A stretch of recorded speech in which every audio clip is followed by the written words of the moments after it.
Good morning, Ralph. How are you doing today? Well, thanks for having me on, Arrow. Absolutely. I want to know the writing process because I, too, am a writer, and you've got something here that really comes from the soul. And that journey had to require a lot of inside time. In other words, nobody around you. You had to go in and dig in.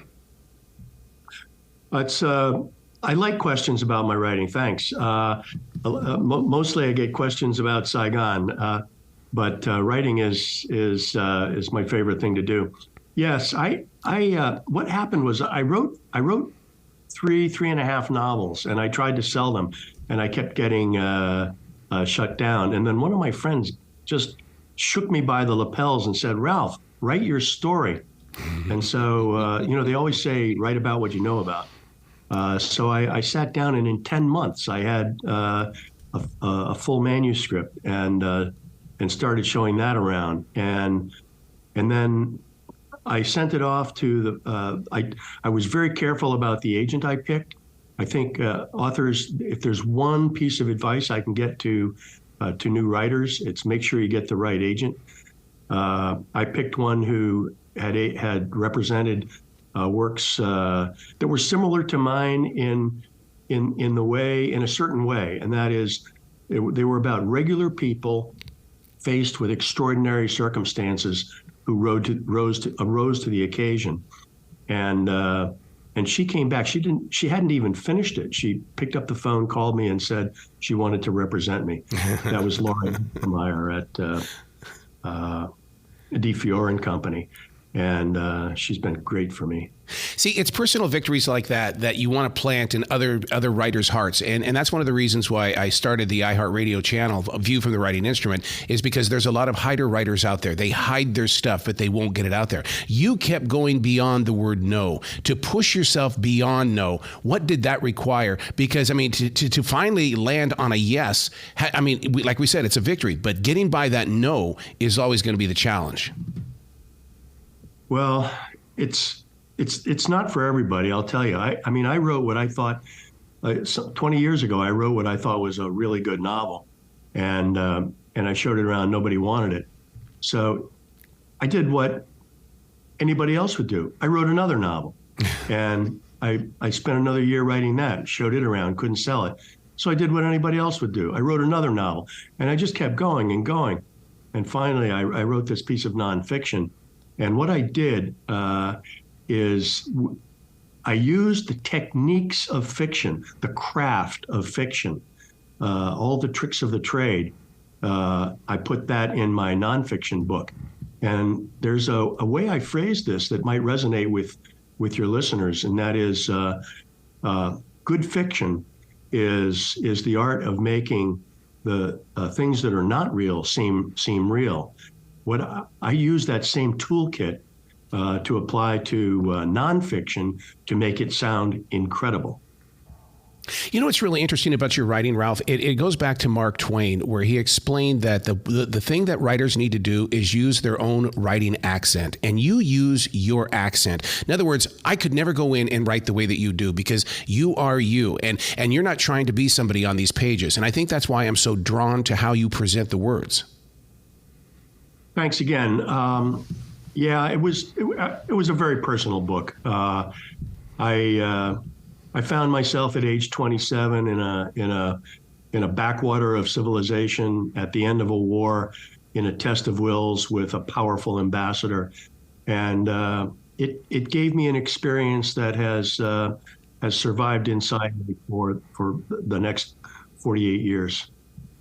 So when you go through an experience like this, and then you see what happens in Afghanistan, that had to re-rock your world and get inside your heart and really kind of play havoc on it.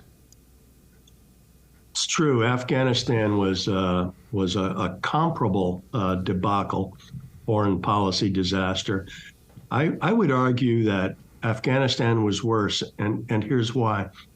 In Vietnam, the U.S. Congress passed a law that the United States would make 130,000 visas available for Vietnamese refugees.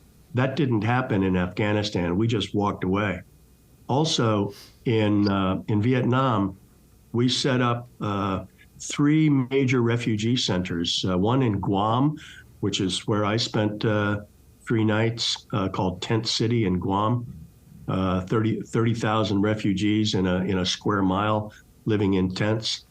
And then Camp Pendleton in Southern California, a Marine base, where all of the, I would say half of the processing for Vietnamese refugees was set up.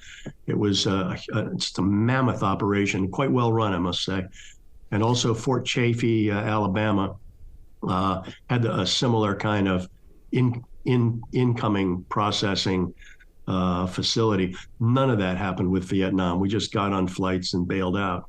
I would argue that the Afghanistan was a greater stain on the U.S. than the end of Vietnam. Ralph, your story is incredibly compelling, and I imagine as you were writing this, you had different journals and pictures. I know I've heard that there are pictures that you're sharing with people that took you back there. Were there any details that you had to remind yourself of, look up facts? Were there things that you missed, or was it that kind of big in your heart? Have you shared this with so many people? It just lived and it came out on the page. Well, I have indelible memories of the occasion. Of course, sometimes memory does play tricks, so I had to do a double check. For instance, for the last 48 years, I've been telling people that I left at 7 p.m. on April 27th. And as I wrote this book, and I started identifying what I did on each particular day, each hour of each day, I got to the end of it, and it was April 26th. It was not April 27. I left a day earlier than I thought I'd left. So, also the heroic roles of the Foreign Service officers in the embassy that I dealt with. I mean, the ambassador was a nut job. The deputy chief of mission, Wolfgang Lehmann, was a nut job. But there were some really, really courageous Foreign Service officers at the middle and lower ranks there that I wanted to give a shout out to. You talk about the mind playing tricks. That's always been one of my things that I try to work on, is the fact that, don't live in your past, because you're just going to rewrite history. How did you go through that in putting this book together to make sure that, that the continuity was spot on? Well, I kept a calendar, a 1975, April 1975 calendar right on my desk so that I could see what was going on. I had I had written a debriefing memo, a rather long debriefing memo for the senior management of the Chase Manhattan Bank at the time. I'd also served as a witness in a trial.